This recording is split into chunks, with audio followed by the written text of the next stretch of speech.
More than 20 years ago, I began a journey, my quest for the truth.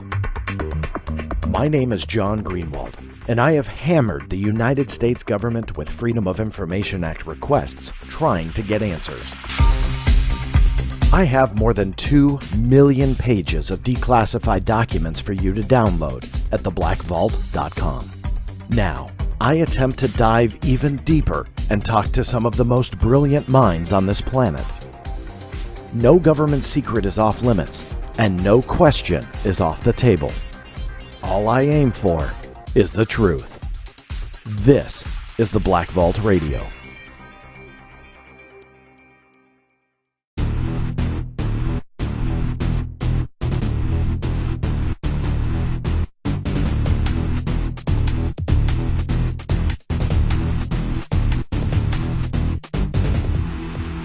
That's right, everybody. This is the Black Vault Radio. I am your host, John Greenewald Jr. As always, thank you so much for tuning in and making this your podcast and radio show of choice. I know that there are a ton of options out there, so thank you for tuning in. If it's your first time, welcome. If you are a returning listener, I really appreciate your support of this program. What I'm going to do this episode is something that has been a very popular demand here in the past few weeks, and that is requesting me to do a show dedicated on where we are at with the AATIP program research. Now, there's a lot of rumors that are flying out there. There's a lot of misconceptions, not only about the program itself, not only about where we are, but actually about me and what I've said and what I've been saying and what I mean. So I thought, you know what, I would delay it until there was something of note.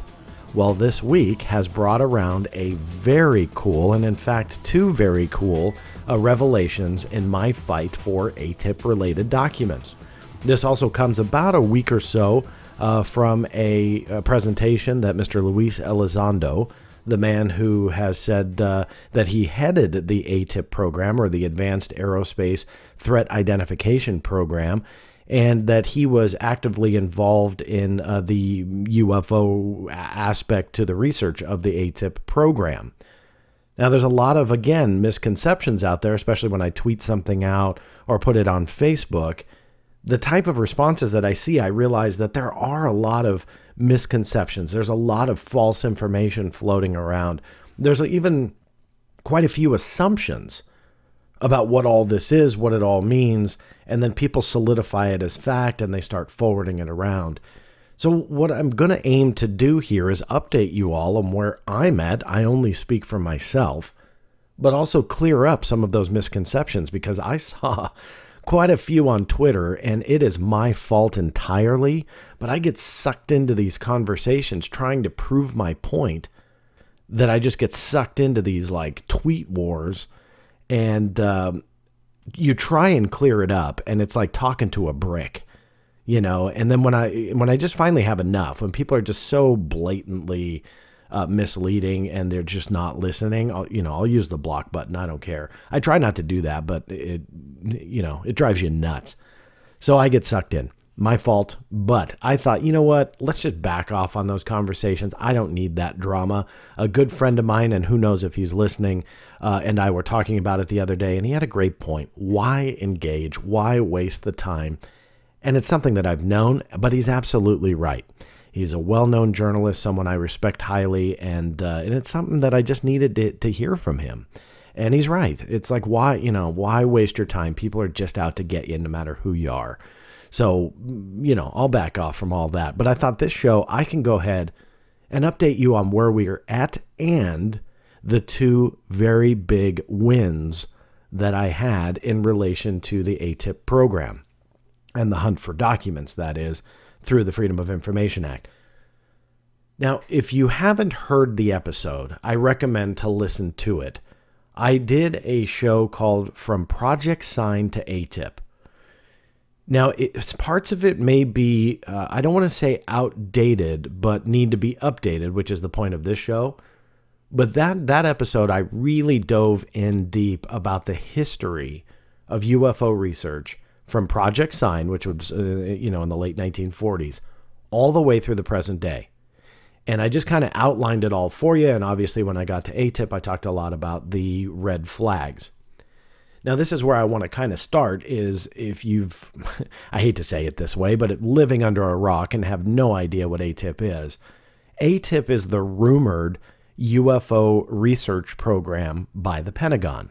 This all started in December of 2017. The New York Times and Politico really kind of spearheaded I would say the attention that this was getting from everybody. And it just went absolutely hands down viral around the planet. It was on every news program. It was on every newspaper online, printed, front page stories, prominently placed.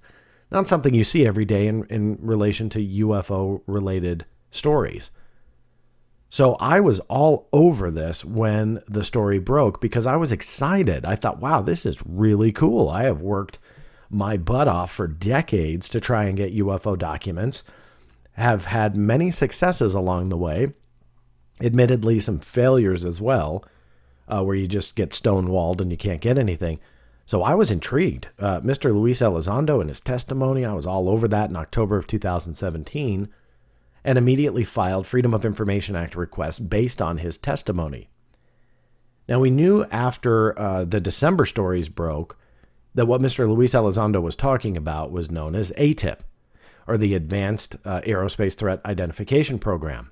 Those who have listened to my interviews in the past, as my red flags kind of grew about all of this, I'll start here because there is an update with the name. The debacle here, and this was one of the misconceptions that I was seeing online that really does get frustrating. People are contending that I was fighting that the name was Advanced Aviation Threat Identification Program, the key being that second word, aviation, and not aerospace. Now, this was based off of official responses that I got from the Pentagon directly to me on the telephone and in writing. Okay, this started a big debate. I can show screenshots, and in fact, maybe I'll do it in the show notes page. But the Wayback Machine, if you're not familiar with this will actually take screenshots of the internet.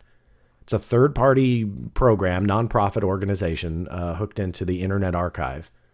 It's a very cool tool. You can look back at websites, how they appeared a year ago, 3 years ago, 5 years ago, sometimes a week ago, 2 months ago. So what I did was I went into the database to show where people were wrong. And the reason I bring this up is I never contended that and fought that was the name. What I contended and fought was that was the official word about what the name was. And sadly, people think that I was just kind of throwing the accusation to Mr. Elizondo that he was wrong. I wanted to know why there was a discrepancy. And I stand by that 100%. I have no problem calling out that discrepancy in the interviews that I did and the shows that I've done. So for those that might think that I made a mistake or whatever accusation was thrown to me at Twitter, I won't even bother to read them. But some of them were fairly harshly worded. Here's from my mouth. I have no regrets bringing up what happened. None. As an investigator, and I don't claim to be a journalist, and nor do I want to be referenced as one, but there's a journalistic standard that when you are told something, when you hear something, you need to fact check it. That journalistic standard belief, or at least there was one anyway, that you want to find two sources to a single statement, fact, statistic, something. You try and find reputable sources, and the key there is sources, not just source. Now, sadly, you see this in the political arena. You see this in many different places when it comes to reporting. It's not just UFOs. But that journalistic standard has gone away. Now we don't have those reputable sources in many cases. You have anonymous sources. Just one anonymous source. And then boom, it's a front page headline.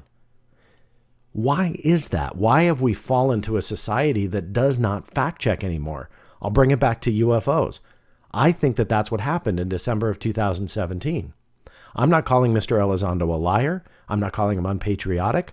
I'm not calling him dishonorable. I'm not calling him anything. What I'm trying to do is find evidence to support what he's saying or to refute what he's saying. I don't care either way. Of course, I want to confirm what he is saying. For those think that, again, throwing the accusations out there on social network platforms that I'm somehow trying to get him, quote unquote, that I have an agenda, that is the silliest thing I've ever heard. I have devoted 22 plus years of my life at this point to showing that there is a UFO cover-up, to showing evidence. Mr. Elizondo would be that evidence on a golden plate. So I have no reason to try and trash him or discredit him. Quite on the contrary, when I started this and hunting for documents, I was trying to prove it. And yet it started to fall short when it came to the Pentagon responses and so on. So back to the name debacle, there were some naysayers out there that, just didn't believe what the Pentagon was saying, thought that I was, trying again to get Mr. Elizondo. Well, I continued to push for answers for months and months. And I finally then got through the Defense Intelligence Agency that the name was Aerospace. Got that in writing. He says this comes from the Public Affairs Office, that while it was at DIA, the Defense Intelligence Agency, it was the Advanced Aerospace Threat Identification Program. So I posted that out there a few weeks ago, maybe closer to 2 months now at the recording of this.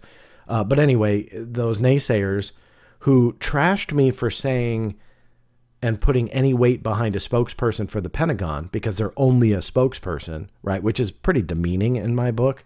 This was a major that worked within the Pentagon. So there's no reason for me to doubt her.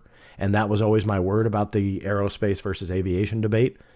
And yet she was put down by some of these, I'll call them the TTSA super fans. If you say anything negative towards the claims of Mr. Elizondo or To the Stars Academy or both or whatever, they come after you full bore. And so when I posted that and they were putting her down and saying it's just a spokesperson, they don't know. The word that came from the Defense Intelligence Agency was a spokesperson. And they say aerospace, and all of a sudden it's gospel. Now, the reason why I'm pointing out this kind of, I would say, contradiction in your beliefs, meaning that they wanted to put down the major from the Pentagon because she was just a spokesperson. But when I showed them the statement from another spokesperson that then agreed with what they said, it was all of a sudden gospel. And they said, see, I told you, you were wrong. Well, it's not about being right or wrong. It's about being accurate. And I didn't have the secondary evidence that said aerospace. But there is such a, I think, misguided step there. And it's something that I call the I want to believe syndrome. Now, the I want to believe syndrome is something that I feel that you just sacrifice common sense logic and good old-fashioned research in exchange for the belief in something that you just simply want to believe. Now, for those that wanted to just wholeheartedly believe Mr. Elizondo and his claims, the minute that I come out with evidence that is contrary to that, which again, I stand by, I was given that by the Pentagon. So I didn't make it up. It's documented. Anybody can get the emails. I'll give you a hint. You can go after anybody's emails through a Freedom of Information Act request. So for those who want to think that I fabricated it all, just go after it under the FOIA and you'll get it. Now, that being said, when I'm given this information and I put that out there and I immediately get attacked, I just don't understand the difference between a spokesperson from the Pentagon and a spokesperson from the DIA. And going back to the I want to believe syndrome, people will only believe and what they want to believe, but then make excuses about the evidence that is contrary to what they want to believe. They will never change their mind. And I've never understood that. And over the years, that's what I call the I want to believe syndrome. And we are seeing it now in growing numbers in the UFO field. I hope it goes away. But we need to get back to that journalistic standard, sacrifice what we want to believe, and go after evidence. What those naysayers did not do, and I want to encourage you all to maybe adopt this, is that they came after me for showing documents from the Pentagon in the form of emails. These were official responses. They never went after evidence to prove, quote unquote, their side. It was me that actually kept pushing. So in one breath, they're saying my mind was made up, it was aviation, and I was out to get Mr. Elizondo. But apparently I was the only one out of that quote unquote battle that was out there looking for evidence. Now, I'm not trying to pat myself on the back. What I'm trying to say is they are more willing to sit back and wait for answers than they are to be aggressive and go out and search for answers. Why? Their mind is made up. They will trash a spokesperson because they're just a spokesperson. It was contrary to what they believed, so they had to put her down, a major from the United States military. Another spokesperson comes along and says something that agrees with their beliefs. Boom. It's an I told you so scenario. Well, wait a minute. What happened? I thought you thought spokespeople weren't, in the know. So that's what I want to point out here in the beginning. And I know I rambled about it for a few minutes, but I think that's something we need to get beyond. And I'm seeing it more and more that people just don't care about facts and evidence. Now, this week, going back to what I mentioned in the beginning about the FOIA appeal wins. Well, remember when I told you I was so excited and I filed those Freedom of Information Act requests? One of the very first responses that I received was from the Office of the Secretary of Defense. This is where Mr. Elizondo said that he had worked. Now, I requested information based on his testimony. I included it in the FOIA request, asked, for everything. He described it as a DoD Aerospace threat program. So the AATIP acronym was not known yet, regardless of what variation of that acronym you want to believe. It was not known in October. So December rolls around and I get what's called a no records response. So the agency that Mr. Elizondo said that he worked and he was working on this program, that agency says, well, nope, we've got no records. So I published it out there, and that had started a, avalanche of, negative accusations out there that, quite a few things. One, again, I was out to get Mr. Elizondo. But two, Mr. Elizondo was lying or making it up. I never said either. I said that it was a red flag and something that should be pursued. Now, in fairness to Mr. Elizondo, I thought, well, maybe this is a name discrepancy. Maybe this is a semantics game because AATIP was not known at the time. So what I did was I updated the request, filed a second one that more made mention to the AATIP program, but I appealed the no records one based on the DoD Aerospace threat one. In my appeal, I gave additional information and put up a case that based on Mr. Elizondo's testimony, that they should have documents. Now, obviously, it's much longer than that, and I'm paraphrasing it, but that is exactly what they require when it comes to an appeal. It took until this week to get a response to that December 2017 request. Okay, so that's about 15 months later. March 18th, 2019 rolls around, and I was granted that appeal. Now, that is a big win when it comes to the Freedom of Information Act. Whenever you get an appeal granted, I don't know the percentages. Every agency is different anyway. But when you get that and you are granted an appeal, what that means is they start over. So they start processing your request again. So that no records response that they gave is now actually null and void, and they have to redo the search. Now, it only took 2 days for them to respond. So what happens is when you appeal, it goes to a different office than where you file the FOIA request. It's considered a higher office. When they grant the appeal, it then gets transferred back to that FOIA office that processes your request. Now, here's what's interesting about their response from the granted appeal. So on Monday, I get a granted appeal letter. On Wednesday, I get a letter that gives a final response to my FOIA request that was appealed and granted. So 2 days. That was pretty quick. I won't read the whole letter, but here's the relevant paragraph. The National Programs and Policy Support, or NPPS, Office for the Undersecretary of Defense for Intelligence, or USDI, a component of the Office of the Secretary of Defense, or OSD, advised that a search for records responsive to this request was not conducted. The director of the NPPS stated that Mr. Luis Elizondo was a DoD employee who resigned on or about October 10, 2017. NPPS has no information regarding Mr. Elizondo's claim to have been the director of programs to investigate unidentified aerial threats for OSD. Now, let me dissect that paragraph a little bit. For the record, before I was seemingly shunned from talking to the STARS Academy and trying to get a hold of Mr. Elizondo, which I was never able to do, as a reminder, I was, in my opinion, I was kind of sloughed off for about 4 months, and then after pushing and follow up, I was not out to get anybody, not aggressive in my messages. In fact, shared some fairly nice ones with the PR department to the STARS.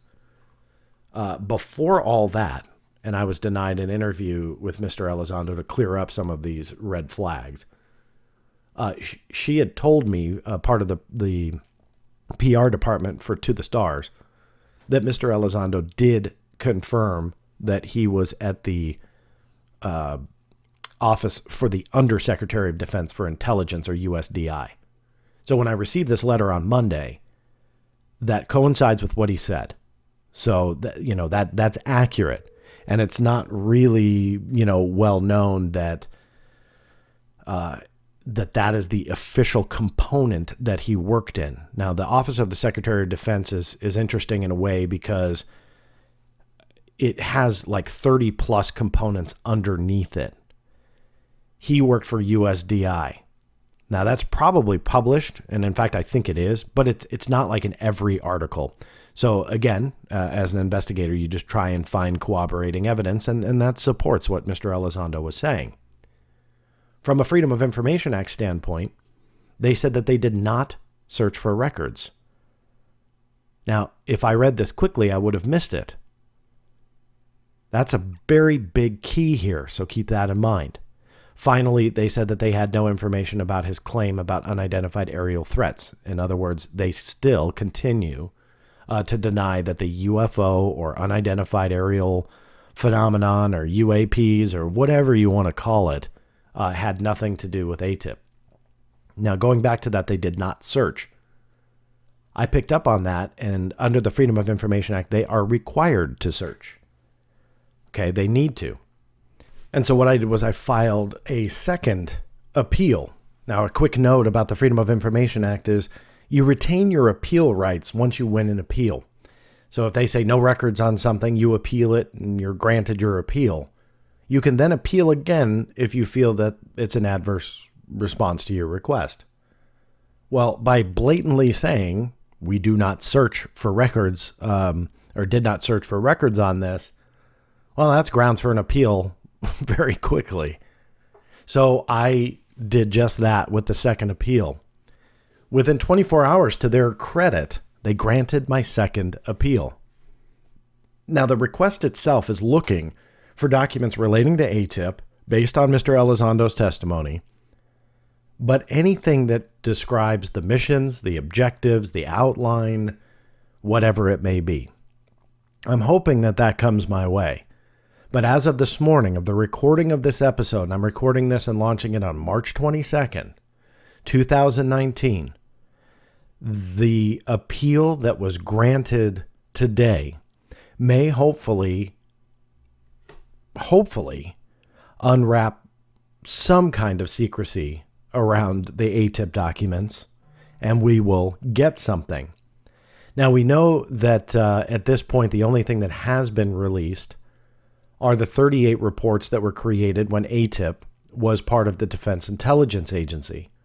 Now, I've had quite a few conversations based on the fact that I was going to be filming a new television series, which I did film, but in the context of this time frame, the show was upcoming. And so in the past couple of months, shared some emails and messages back and forth via telephone with the Defense Intelligence Agency, just kind of confirming some things. Now, what I did confirm through this office is the fact that in about 2009, the Office of Secretary of Defense, or OSD, did a review of the AATIP program at DIA. Pretty much from what I've now been told, that it was about 2010 when it was transferred out of DIA. Now, my contact at the Defense Intelligence Agency will not comment on anything after 2010. The only thing that they talk about is what they did when AATIP was there. Now, it depends on who and what version of the story that you listen to, but according to the popular consensus, it started in about 2007. Obviously, there has been some tie-in with what's called the OSAP program, but solicitations weren't posted for bids until 2008. So the question mark is, well, what was going out in 2007? What were they doing at DIA? So obviously, the Defense Intelligence Agency is a prime target for records from about 2007 through 2010. 2010 to 2012, also confirmed by the Defense Intelligence Agency, funding for the AATIP program ended. Now, this is going to get a little technical, but it's important because it leads into many of the misconceptions about AATIP, what it was, and what it is. And the fact is we don't really know a couple of those answers yet. But I can tell you about what's called the Office of Primary Responsibility, or OPR. Now, this ties into the Freedom of Information Act requests and then subsequent appeals that I have won with OSD. They have maintained in other Freedom of Information Act requests that the Defense Intelligence Agency is that OPR. Now, the OPR is an agency that is responsible for declassifying documents pertaining to XYZ. For example, if the Department of State creates a report and they authored it, but they created it and transferred it to the Defense Intelligence Agency, the Central Intelligence Agency, Department of the Army, it doesn't really matter.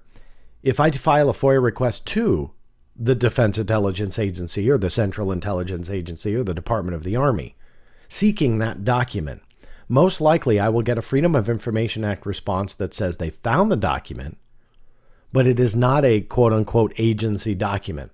So if I filed it to CIA and it was Department of State that created it, they will refer my request over to that agency. Why? Because they're the OPR, the Office of Primary Responsibility for reviewing that document, and they make the declassification decision. Now, even though that's a little tedious, it's crucial to understanding the hunt for AATIP documents. From 2007 to 2010, we now have it documented, or at least I do it via email through their press office and other telephone conversations that I had with them, but regardless, it's in writing. 2007 to 2010, it's DIA. What does that mean? Well, anything related to AATIP or whatever program name it was called, let's just pretend that there's, maybe another name or something referencing this. Regardless, they are going to be the OPR from 2007 to 2010. From 2010 to presumably 2012, according to Mr. Elizondo, it goes well beyond 2012, the program was funded and operated through the Office of the Secretary of Defense. Now, why does this tedious explanation mean something? Well, all of the FOIA requesters that I am aware of have been told that all of the AATIP-related material is at DIA, and that DIA would be the OPR for all of that material. The problem is that they have conveniently ignored 2010 to 2012. That would include the work of Mr. Luis Elizondo. Now, is it, and I've brought this up in the program before, and I'm going to rephrase it now that we have additional information. I've always questioned why somebody from OSD would lead a DIA program. That never made sense to me. That was why I continued to hunt for documents at OSD. That's why I continued to appeal and fight it at OSD, because there's a 2-year time frame, which includes when Mr. Luis Elizondo allegedly was heading the program. Now, why do I say allegedly? Well, we don't have confirmation of it yet. Do I doubt he headed it? Not really. Do I doubt the context of the program itself? Yes. There is nothing that shows at this point that AATIP had anything to do with UFOs. Now, according to that major, Audricia Harris, that I spoke with at the Pentagon, I referenced her earlier, but Major Harris, who, again, kind of helped me launch the debacle about the name, which got really misconstrued out there, that she was saying aviation. She also said that the AATIP program, when asked by another researcher, the AATIP program was the same as what's called AAWSAP. Now, I referenced it earlier, but here's a little bit more detail on it. It's believed, or at least it's said, by the Pentagon that AATIP and AAWSAP were the same. Bids were collected in August of 2008 for an Advanced Aerospace Weapons System Applications Program, or again, AAWSAP. Now, this is considered either the precursor to AATIP or the same thing. The description in the bid solicitation is nearly identical to what Mr. Luis Elizondo is now lecturing about at UFO organizations like MUFON, and recently did a presentation at a conference, I believe, in Alabama. Now, there's a reason why I bring up his now new lecturing, because I'm going to talk about how he addressed the Freedom of Information Act question, and it's a good question, posed by someone in the audience. Now, back to AAWSAP. This was a Defense Intelligence Agency program. They were soliciting bids. According to Major Harris, it is the same as AATIP. Yeah, there's a lot of acronyms here. You get tongue-tied all the time. Now, according to Major Harris, they were the same. I've never believed that and have kind of doubted that and have spoken about that since I was told that. She also first told that to another researcher. I believe it was Keith Basterfield, Roger Glazel, and Paul Dean. They kind of work hand in hand. I'm sorry to those three gentlemen if I have the credit wrong. If there was one out of that team that got it, I believe it was Roger, but I want to give a shout out and credit to those three for getting that specific question answered. And Major Harris later told me that as well, but I never believed it. And the reason I say that is generally you are not going to change a program, generally you're not going to change a program name like that. Generally, of course it happens. But it didn't sound right to me. AAWSAP seemed like it was Program A, and AATIP was Program B that was spawned out of A. So we'll have to answer that eventually. It sounds like the going consensus now is that while it was at DIA, it was called AAWSAP, and when it went to OSD, it was called AATIP. I don't know yet. So fine, we'll go with that explanation. I don't want to get attacked for posing theories on that. So we'll just leave it at, we'll leave it at that. What DIA confirmed to me, though, and this is fairly interesting, is when this was put out on the Federal Business Opportunity website, the bid solicitation for AAWSAP. And that simply means that they're looking for organizations, corporations to bid on a contract. And so they outline it. It goes into very big detail about what they need and what the corporation needs. So it's not like Joe Schmo from the middle of, wherever can bid on a contract. I mean, there's certain prerequisites that you have to meet. So they posted this in 2008. What DIA confirmed to me was that there was only one bidder, just one. And I triple checked it after hearing it twice. I said, I just want you to confirm to me that you're telling me that this contract only had one bidder, and that was Bigelow Aerospace. And he said, yes. So not a single other entity on the entire planet tried to bid and get the AATIP contract. That was awarded to Bigelow Aerospace, and that essentially and eventually led to the AATIP program at OSD. How much involvement they had, though, that's really confusing. If you listen to Mr. Elizondo's now lectures, his interviews, it's kind of up in the air on how much Bigelow Aerospace really played a role in it. There are many contradictory statements out there. Now, I'm not going to just sit here and name them all, but I will say that this is kind of confusing because generally, if you do award a contract out, you're not necessarily going to have the head of the contract still working inside the Pentagon. You're going to have somebody oversee it. That's a given. You're going to have somebody making sure that they don't veer off too far from the original contract. That's a given. But Mr. Elizondo has largely claimed that he was, calling the shots. He was the head of this thing. Now that it's come out with the 38, what they call DIRD reports and the titles from the Defense Intelligence Agency, and I've posted that at theblackvault.com. I'll put it in the show notes page. Now that we have all of those, we can now paint another picture.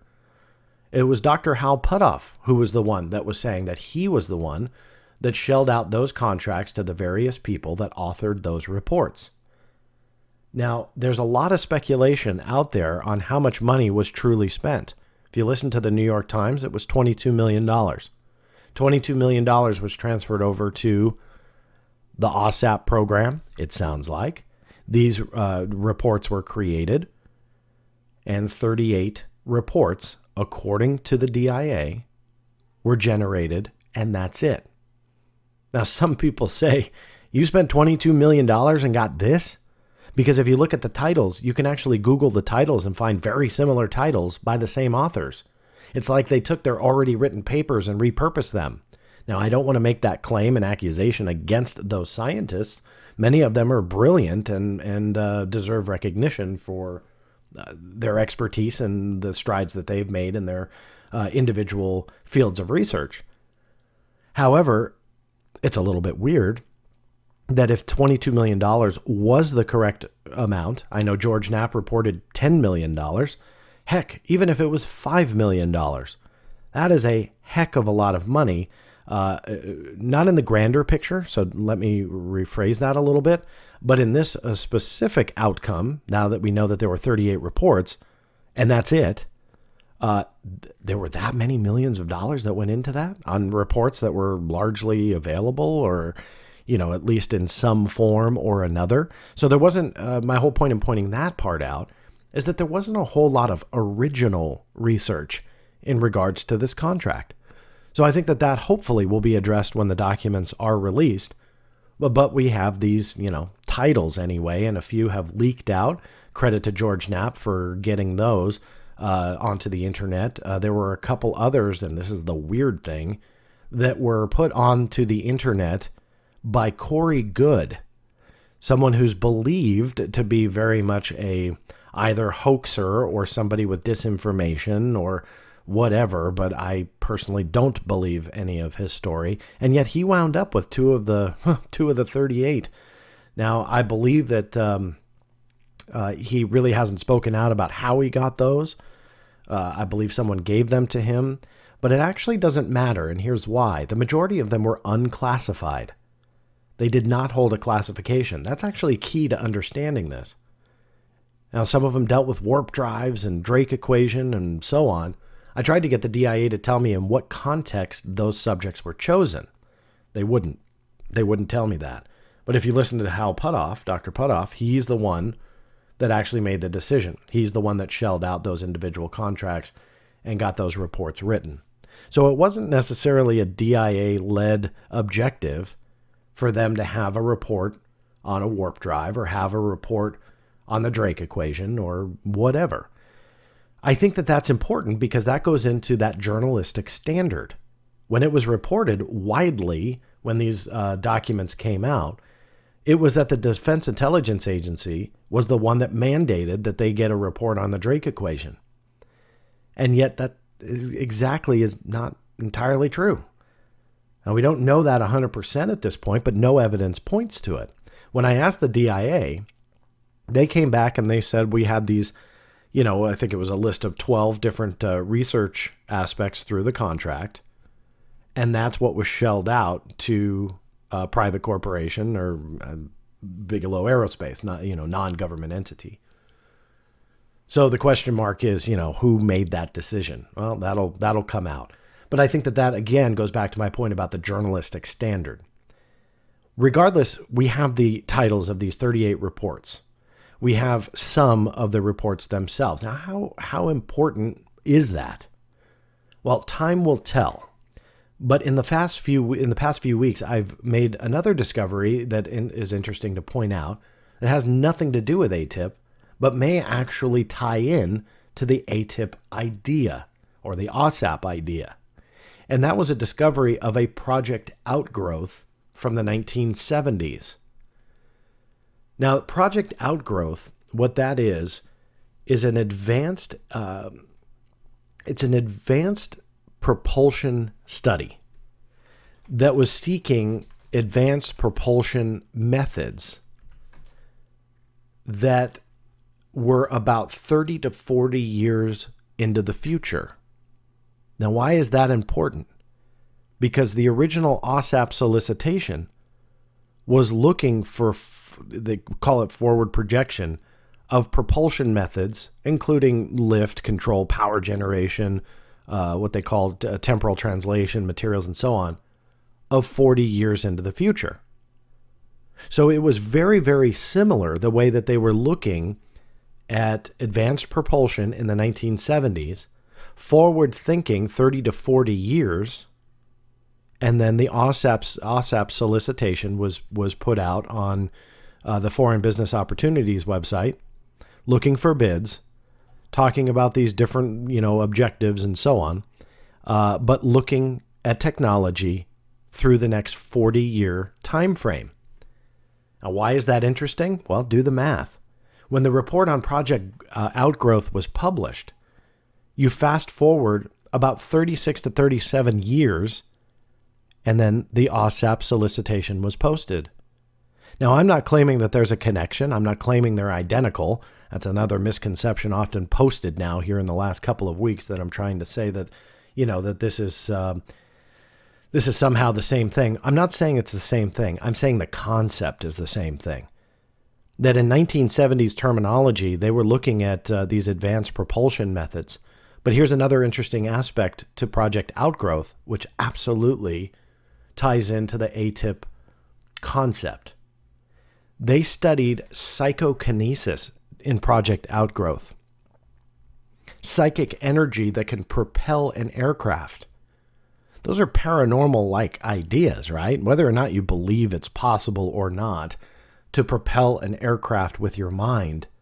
The idea is that they pushed the boundary as far as they could think of in 1970, 71, 72 with Project Outgrowth, all the way to paranormal concepts like psychokinesis and psychic energy. Fast forward 36, 37 years, OSAP is born, another projection through the next 40 years, and they get into paranormal phenomena. Warp drives, advanced science, fringe areas of science, nearly the same thing. Not identical, never said that, but nearly identical. Very, very similar. Same time frame projections, same type of research when it comes to propulsion, leading right into, again, fringe science and paranormal. It's a really interesting document because on top of it all, just like AATIP, it's not classified.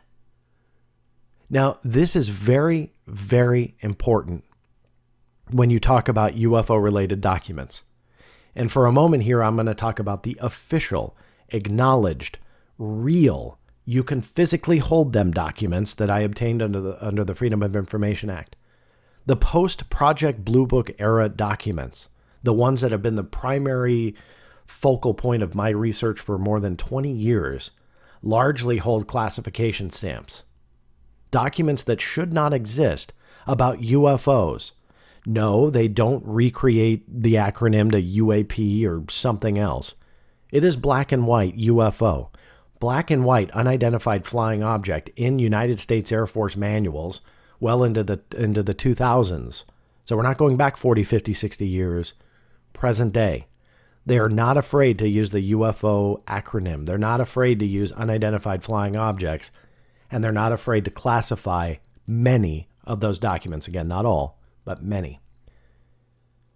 Project Outgrowth proves that these types of advanced scientific outlooks are largely not classified.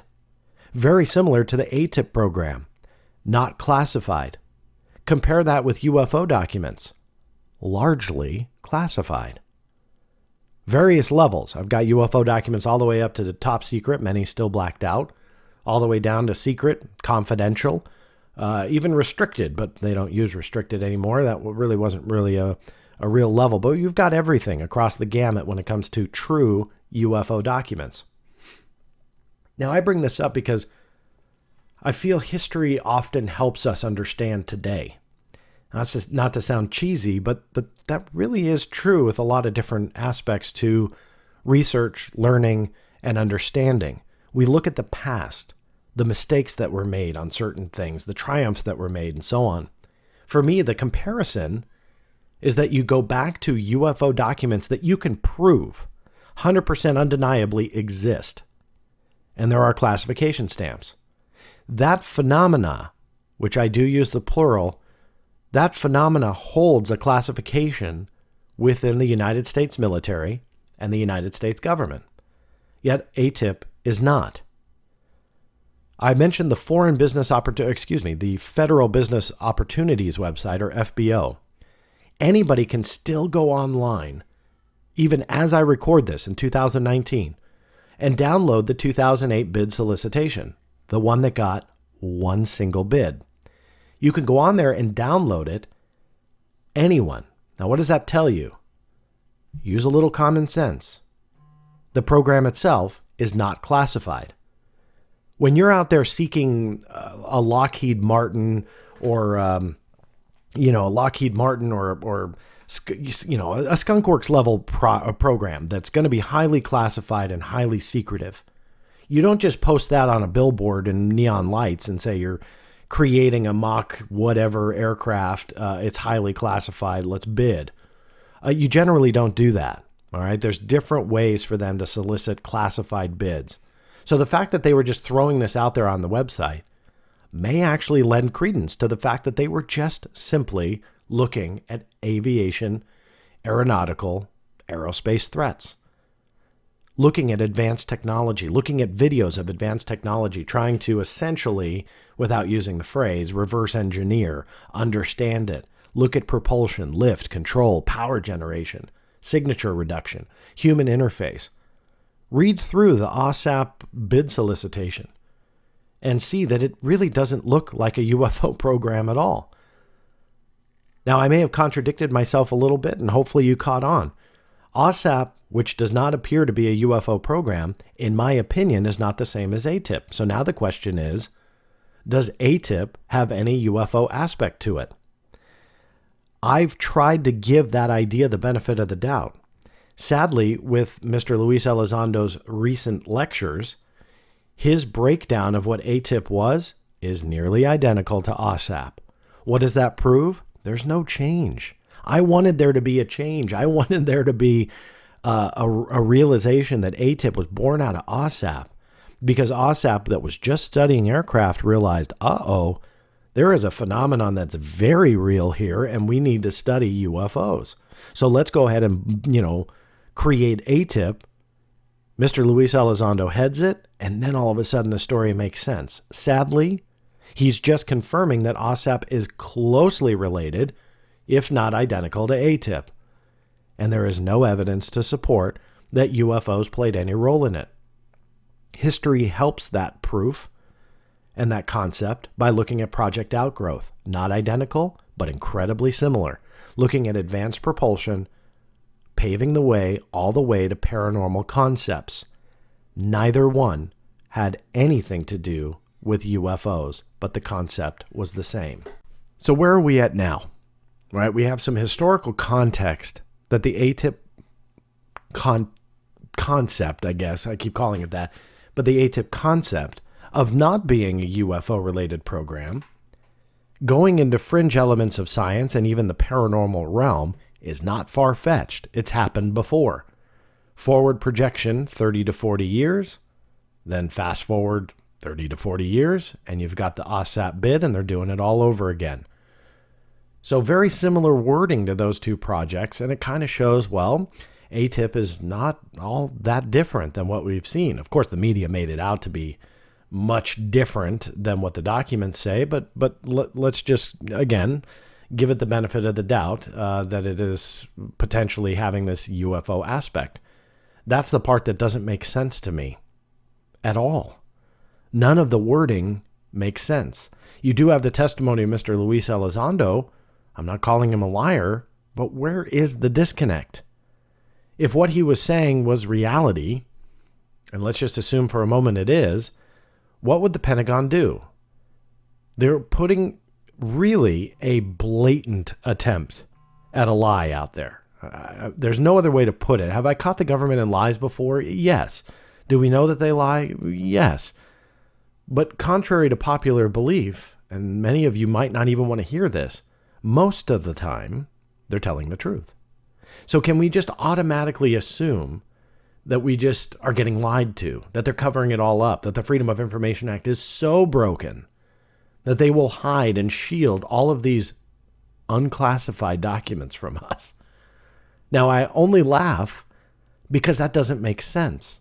I've been able to get some of the most highly classified documents declassified, at least in part, which tie into the Edward Snowden revelations and some of the highly classified, all top secret programs, including Wrangler, Prism, some other really insane programs that the NSA was doing, all under a top secret label within the walls of the NSA. And yet I was able to get documentation on it after fights and even appeals to the National Security Agency. But now others are just dropping to their knees saying this is disclosure or the start thereof, and looking at largely unclassified material that's come out so far. Let me, because I don't know if I said it earlier, in fairness, one of the 38 reports had a classification on it, and that was secret. Given the nature of the weapon technology that it probably was writing about, given what the title was, that secret stamp makes a little sense. I mean, I don't think that there's anything UFO related that sparked the secret stamp. So fast forwarding, this is all unclassified. The reports that were generated, nearly 100% of them all unclassified.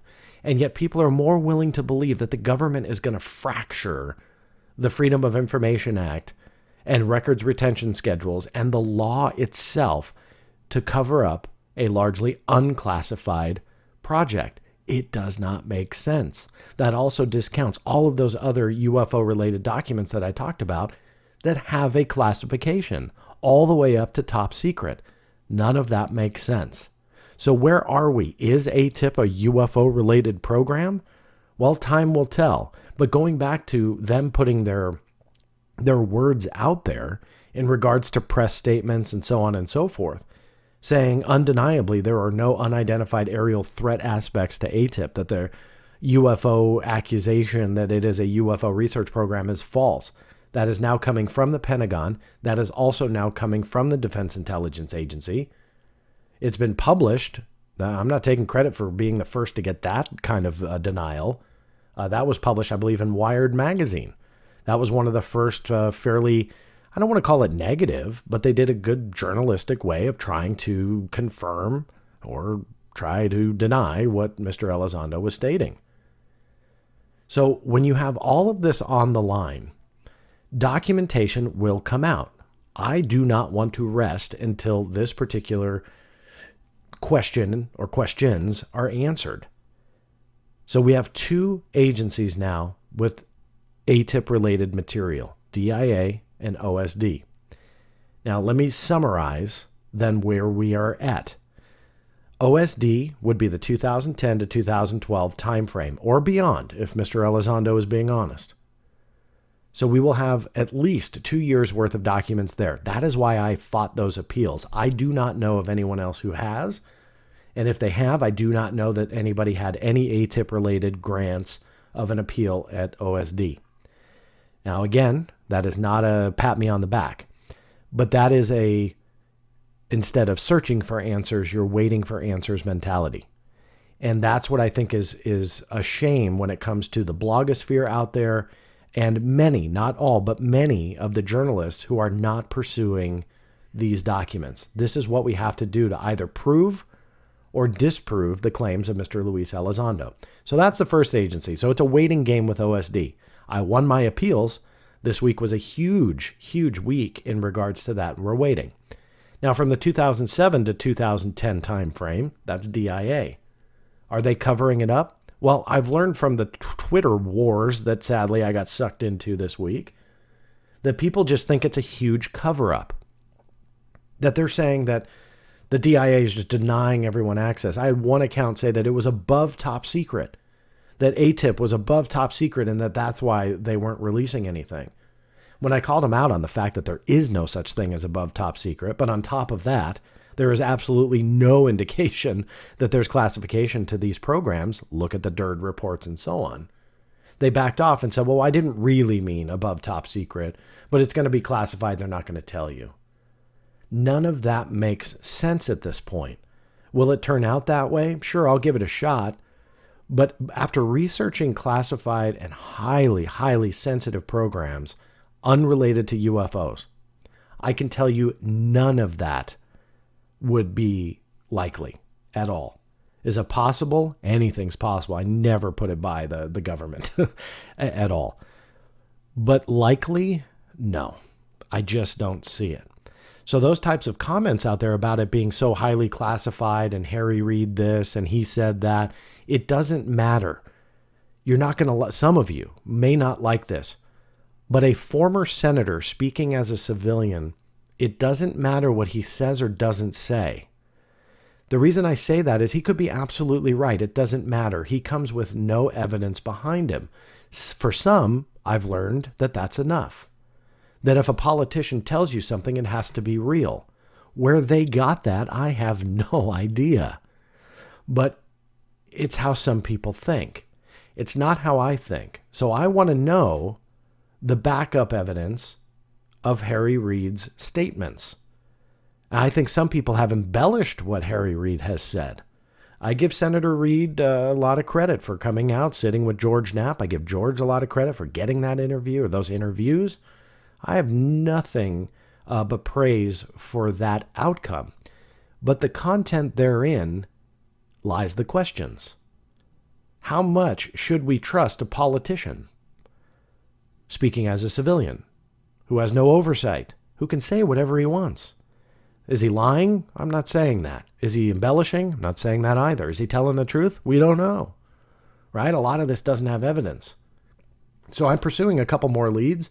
One of which is a fairly interesting, I don't mean to tease things because I usually like to tell you where I'm at, but this specific one, I'm actually going to hold back other than tell you I have done a lot of research on that letter by Harry Reid.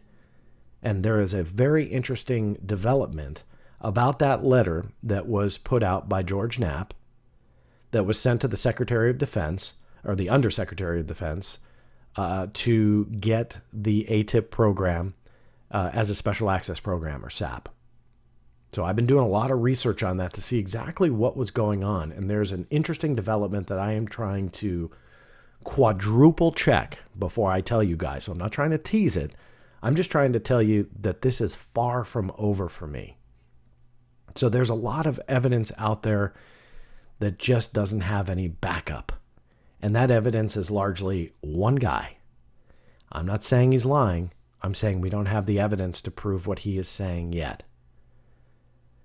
Going back to the Defense Intelligence Agency and all these silly misconceptions, the above top secret like comments, that kind of stuff, because that hurts credibility.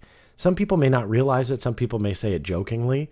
I can tell you firsthand by comments that I read, because I try and stay up on what people are thinking and what they're believing, that people start believing that kind of stuff.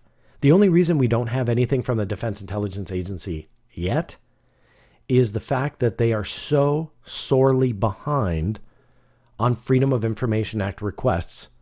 And that is the explanation at this point. They haven't even come close to answering these requests from December of 2017 and beyond. And in fact, I wasn't planning this. Hold on. I have. Yes, this isn't live. I could have paused it, but I want you guys to know I'm really doing this right now. An envelope here I opened yesterday. All right. This is from the Defense Intelligence Agency, that agency I just talked about. The OPR for AATIP-related documents from about 2007 to 2010. That will include potentially contracts with Bigelow Aerospace or the subsidiary of Bigelow Aerospace, documents about AATIP, what did they do, not only the DIRD reports, but a heck of a lot more. Now, what I hold here is a March 18th, 2019 letter from the Defense Intelligence Agency. I'm going to read you the first line. This responds to your Freedom of Information Act request dated July 6th, 2014, that you submitted to the Defense Intelligence Agency for information concerning all contracts currently with Constellus Holdings, formerly Academia. I'm not sure how to pronounce that. I won't even go into why I was requesting these because that's a different show entirely. But they are contracts, right? So just by chance, by recording this episode, yesterday I opened up this envelope. Now, did you catch it? March 18, 2019, that's just days ago from recording this episode, from a request, July 6, 2014. Do the math.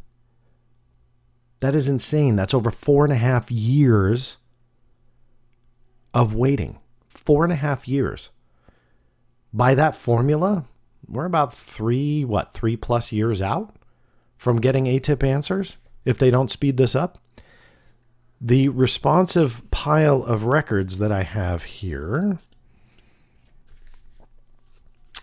is 37 pages.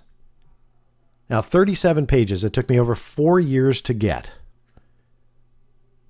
Now, that is insane. So if we're going after records on AATIP contracts with, Bigelow Aerospace and his subsidiary and what they're doing, again, we're looking at quite a few years from answering that question. So is that a cover-up? No, because what I hold in my hand here is kind of proof that that's just the norm. But people largely want to embellish the fact that AATIP is being covered up because of the long delay of having this go on. I can tell you that this is not new. This is something I've dealt with for many years. So I want to just dispel that myth that at this point, the documents from 2007 to 2010-ish from the Defense Intelligence Agency, there's no cover-up to shield that yet. They just haven't processed it yet. Now, why did the list of the 38 reports come out? I'm not sure what expedited that. I filed expedited requests to a few of my FOIAs. And what that means is you can request to speed up the processing if you can show that it's of national interest and, a couple other prerequisites. I was denied access to those.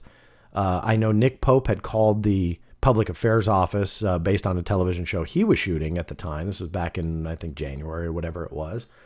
So I believe how I feel that it's happened and it came about was that it was only 1 or 2 pages. So they maybe had so many requests for it. It may not have taken that long. All the titles were unclassified anyway, that they just went ahead and processed it, sent out the FOIA request. Nick was communicating with the Public Affairs Office and through the FOIA, because the FOIA office and then obviously the declassification team has to review it. A Public Affairs Office generally is not going to declassify something. So they have to wait just like everyone else in the sense that there are higher ups that have to review documents. Their clearance level depends on what documents that they can actually review. That usually is tied in directly with the Freedom of Information Act office. Some agencies have declassification offices like the Air Force. So that all ties in together. So the moment it was declassified, since so many journalists were requesting this information. They probably sent it over to public affairs. Nick was communicating, from what I understand from Nick, quite some time, going back and forth with the public affairs office. And then he was sent that document via email. Kudos to Nick. I'm not taking anything away from that. Sadly, the FOIA requesters, such as myself, were sent it via snail mail. So big difference in time frame on the receipt there. And so Nick turned around, he posted it online, tweeted it out, and shabam! It was pretty big news. He was on Tucker Carlson and quite a few other places, and it was covered extensively. So again, kudos to Nick for getting that out first, and getting that to the world. So that's a guess. I don't know exactly why that was kind of expedited over everything else. Hopefully there's truth to congressional hearing rumors. I don't know if that is true. The list of reports was to Senator John McCain, the late Senator John McCain and his office that requested it. We don't know the origin of that either. And I am trying to work that as well on who requested. Was it Senator McCain? Was it a constituent that was asking and so he pursued it? Was it a office personnel that went on his behalf because he thought that it might be newsworthy? There's actually a couple variables there that could work, and we don't know yet. That's still being decided. So that being said, that's where we're at. I know that I kind of went into some brutal details there, but I wanted to kind of clear things up, tell you where we're at in the update, and what answers we don't have yet. A lot of people really are speculating here on what AATIP is and what it was. And I go back to my explanation about the I want to believe syndrome. We have to remember, and I think that if you're listening to this program and you've listened thus far, I don't think that you would suffer from this at all. I think you're interested in what the truth really is versus what you want the truth to be. But there are a lot of bloggers out there that have appeared that seemingly just don't care about the evidence themselves that confirm or deny any of this. They just downright believe it. They post those blogs out there, and that hurts this field. The journalistic standard is way out the window with some of those articles that I've seen. It is definitely a fan club, and I'm not putting them down for that. That's fine if you want to be, what I, again, reference as a TTSA super fan. But don't pretend to be reporting honestly. Now, again, I don't claim to be a journalist. If you want to call me something, there's a few words that I'm sure a few of you might have, but I wouldn't say it on the air here. But an archivist, I guess, would be the right word. And where I feel it appropriate, I will, talk about my opinion, but largely pose it as a possibility. Sadly, what I've learned is sometimes when you pose a possibility, others kind of define that as you're posing a definite, and that is unfortunate. But that being said, I think that we have to really wait. I don't want to wait, but we have to wait, and we have to push together to find that evidence to either support Mr. Elizondo's claims of what AATIP was, or to figure out what the real evidence is to maybe deny it. Figure out what all this is. I didn't mention the videos, but by the way, the 3 videos that To the Stars Academy have touted as declassified from the United States government, well, sadly, there's no evidence at this point to prove it. I'm not saying they're fake, and in fact, I would actually think that they're real. But I want to know the context of the videos, not just what we've been told. I looked before I recorded this episode on what the To the Stars Academy website says currently. They say still, that they have a chain of evidence, a chain of custody document in the form of evidence. Well, that just, I don't know. That has never flied with me, but they won't show you. And on top of that, they claim that they received the videos unedited. Then that's what the chain of custody document says. The problem is when you watch the videos, they've clearly been edited. They've got the logo on there. They've been trimmed. They've been chopped. The beginning, the end. So why? Why wouldn't you release the raw video? Why wouldn't you allow people to see that unedited form of those videos? And we have yet to see it. Maybe it ties into their new History Channel show that's going to be coming out. If that's the truth about it, that's going to be a letdown. Because if they're out to benefit the public, that's not really the way to do it. They could still do that show, but also kind of show the evidence they have. So with all those facts, I'm just stuck with looking for documents, looking for those shreds of evidence to either confirm or deny the claims of Mr. Luis Elizondo. In closing, it's not me out trying to get him. It's me out trying to get the truth. There should be nothing wrong with that. But there is a fear, an absolute fear from some that suffer from the I want to believe syndrome, that's afraid that the documents may actually go against what they want to believe. And I truly think that at this point, people are more willing to believe something that's based on a fantasy than they are to believe something and change their mind based on real evidence. I truly believe that. It's a shame, but what I aim for with this program and this episode and my hunt for FOIA documents and trying to just find parallels with history, trying to find anything, I aim to make sure that you guys get the absolute truth from me. When I give an opinion, which is, somewhat rare, but when I do, I try and make sure that you guys know it's an opinion.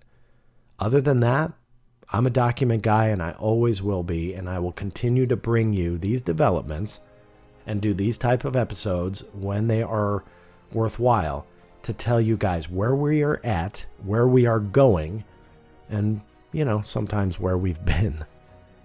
This is John Greenewald Jr. signing off. We'll see you next time.